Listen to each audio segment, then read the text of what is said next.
It's Saturday morning, I think May 22nd, maybe, yeah.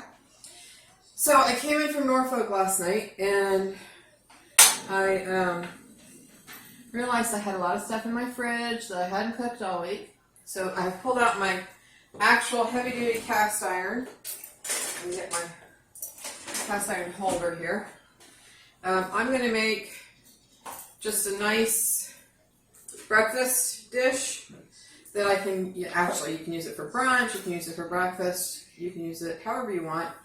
It's going to be a frittata, and I'm going to use all the vegetables that I have in the house today. I placed an order for groceries to be delivered tomorrow, so I need to clean out some space, and these all need to be used. So I have fingerling potatoes, I have an onion, a vidalia, I have a tomato that needs to be used, some red and orange peppers, some fresh asparagus, a bunch of eggs, and today you're actually going to see me using salt.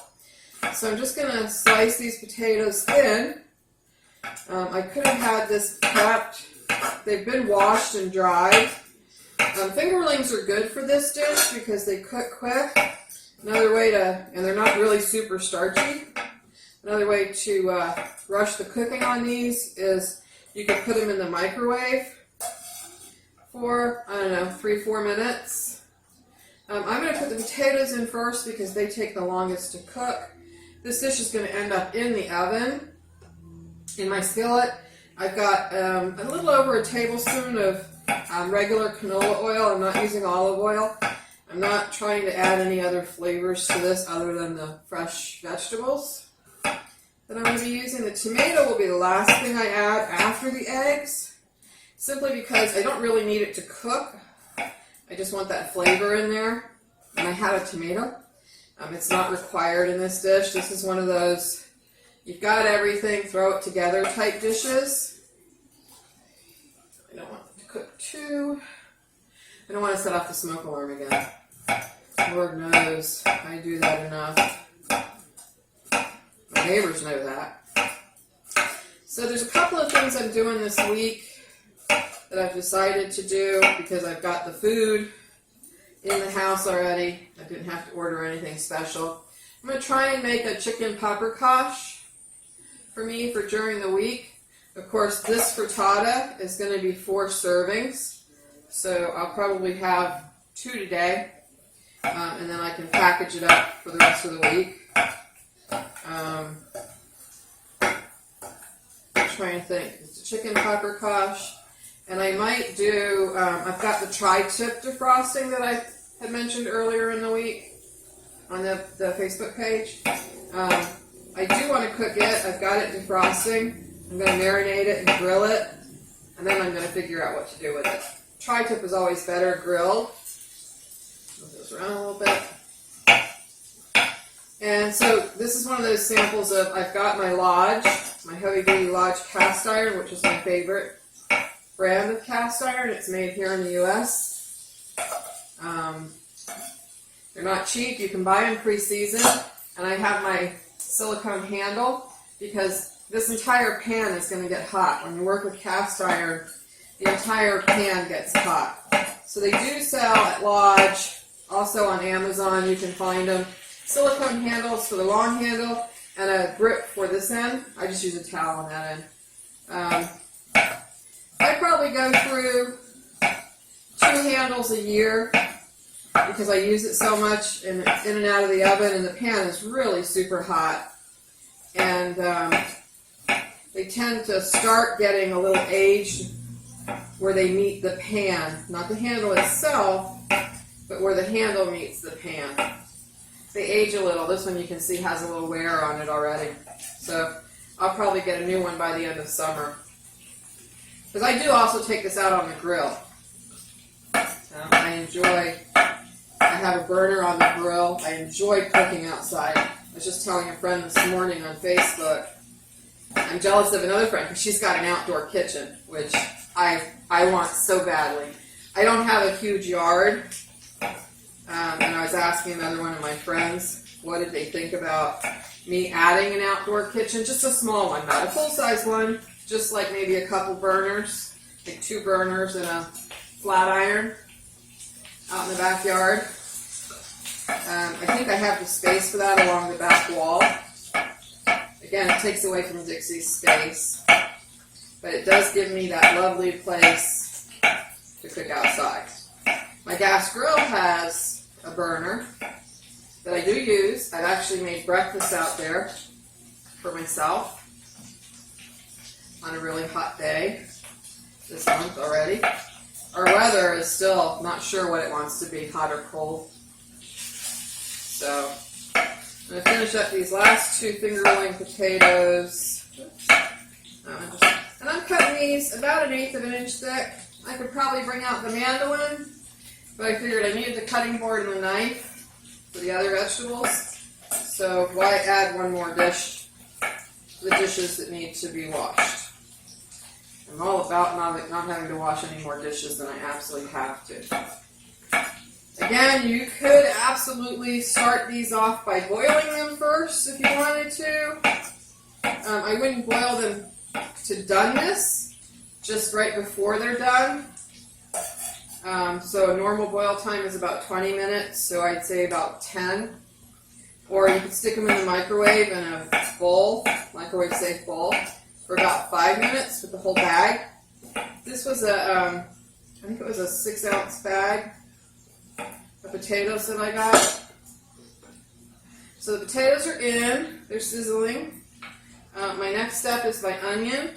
And I want to keep everything about the same size so it cooks pretty close to the same time. Potatoes, of course, are the first things in because they are the longest cooked. And I do want them cooked before I put the egg mixture in. I'm going to raise the heat a little bit. I think my burner might have finally run out of fuel. It did. So I'm going to have to replace the burner. Hang on. I'm going to put you guys on pause, and I'm going to replace the burner.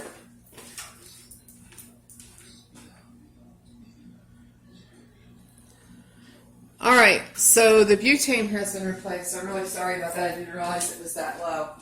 I'm going to put my cast iron back on. Let it heat back up. It didn't get really cold, but I could tell that it wasn't sizzling. So we had to take care of that. All right, so that is now back to sizzling. Doesn't take long. All right, I am going to add salt to this dish because I truly believe you need to salt potatoes when they're cooking. Black pepper is going to be one of the last things I add. And I have this amazing Hawaiian sea salt that a friend brought me from Hawaii that I've been using. So I've got a 1 tablespoon of coarse ground sea salt here. I'm not putting it all in. I'm going to put about half of it in. It is coarse. All right, so about a half a tablespoon of the coarse sea salt. If you were using regular salt, probably a 1/4 of a tablespoon. Okay, put this back here. Let that continue to cook while I chop other vegetables. The trick with cutting an onion, cut off one end, cut the onion in half. All right, then you can lay it flat. You can peel it from there. Just like that, it feels easier for you. All right. And that makes a handle for you. Little trick. So now you can hold your onion easier. If I wanted to cut the onion in dice, I would cut this way. Then I would turn the onion this way and cut down this way. Make it easy. But I'm literally just cutting slices for this dish. I'm going to go all the way down to the handle. There you go. See the handle? Like I said, it makes it easier to peel. It makes it easier to slice. All right. Potatoes are really popping now. All right. So again, maybe 1/4 inch slices on the onion. It's going to be one of the last things I throw in. All right, I'm going to clean this up. I hate onion skin. It seems to never go away.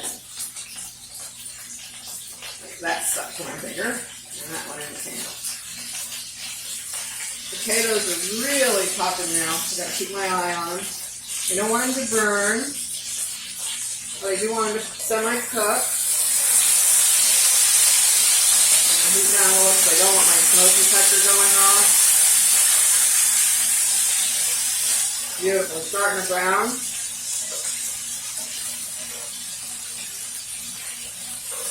So, you know, professional cooking shows do all this in steps. They like put you on pause, they cook the potatoes, and then they would add the other steps. So they can do it all in a half an hour. It's probably going to take me a half an hour, but I don't have commercials. So again, this is something, if you were single, you could do this as a brunch and have a friend over. You can do it for meal prepping for the week. You know, I'm on Weight Watchers, so for me, this is not going to be a high point meal. So I'm considering adding cheese, but I'm not sure yet. Without the cheese, it's not that high in points for me. Alright, so we're going to let those cook up. They are going to cook in the oven as well, the onion. I'm just going to go ahead and sprinkle the onion on top for now. I don't want it to hit the heat. I'm just putting it on top. And I'm going to cut up the peppers. Skin. So I like red pepper and orange pepper and yellow peppers. I'm not a big fan of old-fashioned green peppers that, you know, it seems like when we were kids, that's all anybody ate was green peppers. We didn't know there was other colors. Red pepper is the ripest of the peppers. They all come from the same pepper. But red is just the ripest. Yellow and orange are different phases of the ripening process. Green is the least ripe. Usually the first color that you see. Therefore, it's not as sweet as the other peppers because the flavors haven't developed in the ripening process. And no, you cannot put a green pepper on your counter and expect it to ripen like a tomato will. If you bring a tomato in from the garden too soon, you can just stick it on the counter in the sunlight and it'll ripen. A pepper will not do that. And once it's off the vine, its ripening process stops. So either grow them and let them ripen, take the time, because these are much sweeter than green peppers. I think they have a much better flavor. I almost feel like I'm making a fajita here. I need to add chicken and steak. Actually, I will be adding chicken, but in a baby form as an egg. Alright, so I'm going to leave that other red pepper for something else later today. Probably to go with my tri-tip. Now I'm going to go ahead and stir up potatoes and onions and pepper.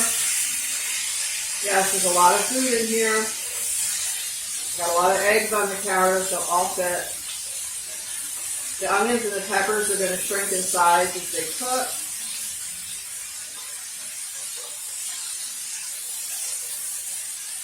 Alright. And then I'm going to add some asparagus. I have some beautiful asparagus that I had in the refrigerator. I don't know that I'm going to add all of it.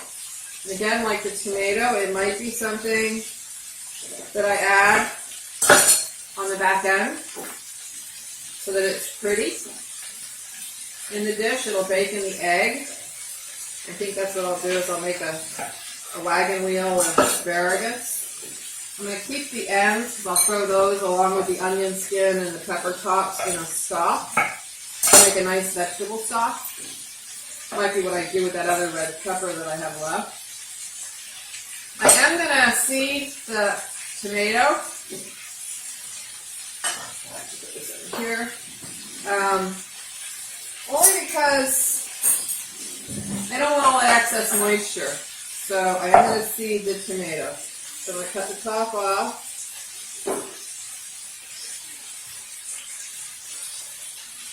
The stem end. Alright, pull it out. Now there's ways you can do this that are easier. If you want to cut the whole slice, you can do that, or you can just cut the top off. Get your fork in there. You could squeeze it, it's going to make it real ugly. I do that when it doesn't matter, the appearance-wise. but I want the appearance of the tomato. So let me go ahead and stir this up. Cooking beautifully. Fingerlings or baby potatoes are the best for this dish because if you're starting from raw potato, they cook faster and they're not as starchy. Like a russet would take longer to cook. You'd have to cut it in smaller pieces and it would be very starchy, which is okay if that's what you're looking for. If you had leftover baked potato, you could do this. It would take a lot less cooking time. Again, you'd have to be really careful about your frying of it because the potato would break down really fast since it's already cooked. That's why I said if you're going to boil it, do it not for a full boil, for like 10 minutes instead of 20. So I've got my tomato ready. Got my asparagus ready. I need to fix my eggs. I'm going to go ahead and put my knife in the sink where I know it's at. I've got my bowl for my eggs. I'm going to move it over here. Well, first I'm going to wipe down my cutting board. In the back behind me, I've got the tri-tip. And I've got some chicken breasts that I pulled out for the chicken copper posh that I'm going to make this weekend. I'm trying really hard to make everything that I need for the week, today and tomorrow, so I don't have to cook all week. Again, this is 4 servings. This will last me, if I don't eat 2 of them today, it'll last me 3 days. I can have it for breakfast, I can have it for lunch or dinner. For dinner, I might add some Parmesan cheese. Potatoes look great. This is going to bake about 20 minutes in the oven, so. Alright, so I got my eggs. I'm trying to gauge by looking at the pan just how many eggs I'm actually going to put in. Normally, when I'm making an omelet or something, I would run these through my immersion blender. I'm not doing that today because I don't care if I have whites showing up in the frittata. So that's 5. I think we're going to go for a full dozen. That would be 3 eggs a serving when it's cooked. And I think I had 14 eggs. Count the yolks. 8, 9. Don't ever hit the egg on the corner of your pan. It makes shell drop in. Hit it on a flat surface. Drop it in. If shell does get in, use the shell to pick up the shell. It's just much easier. 11 and 12. And you can bury eggshells in your garden, by the way. I'm learning all kinds of new gardening tips. All right. So that's my eggs. To the eggs, I'm going to add a little bit of heavy cream, not a lot. I had some heavy cream left over. I took it out of the container and put it in a mason jar. So about a 1/4 cup of heavy cream. I'm not going to add any salt because I have salted the potatoes, but I am going to add a lot of black pepper. Okay. I do like fresh ground black pepper. I like the smell of it. I like the taste of it. So, and the little trick about black pepper when you're cooking with meat, always pepper the food last if you're on a high heat, because believe it or not, black pepper does burn. And if you're cooking on a high heat and you like a steak and you put a fresh ground pepper on it, it's going to burn. And it's going to add that flavor to the steak. I always season my steak when it comes off, unless I'm using a marinade. When it comes off the grill, I'll put fresh ground black pepper on it. So I'm just going to whip this up while this cooks. This is really not a complex meal. It's like use every vegetable that you've got left over from the week before that needs to be used. Heavy cream, eggs. Engage the eggs by your pan again. I pulled out 16 eggs, thinking I might use all 16, but then when I look at the pan, how much vegetable I did put in and how much I still have to put in, I'm only going to use, put this eggs here. I'm only going to use 12. All right, stir this up. Once I'm ready to drop the eggs in, I'm going to turn off the heat. The oven is preheated to 350. Making sure nothing's sticking. Again, I'm using real cast iron. You can see nothing's sticking. Everything is browning and cooking beautifully. All right, so I'm going to make a nice even layer. Push it down on the sides. I think everything is cooked enough. Potatoes seem to be tender. I don't want them overly browned. I don't want any of the vegetables overly cooked. I'll lift this up one more time. All right, and then I'm just going to pour this in. All over. You can see it completely covers the vegetables. Put this in the sink. I am going to move it around a little bit just to get it down to the heat. All right. There's enough oil in this pan with the tablespoon and a half that when this pan is well seasoned, the eggs are not sticking to the sides. They're coming up the sides, which I want. Okay, I'm going to layer in my tomatoes just on top.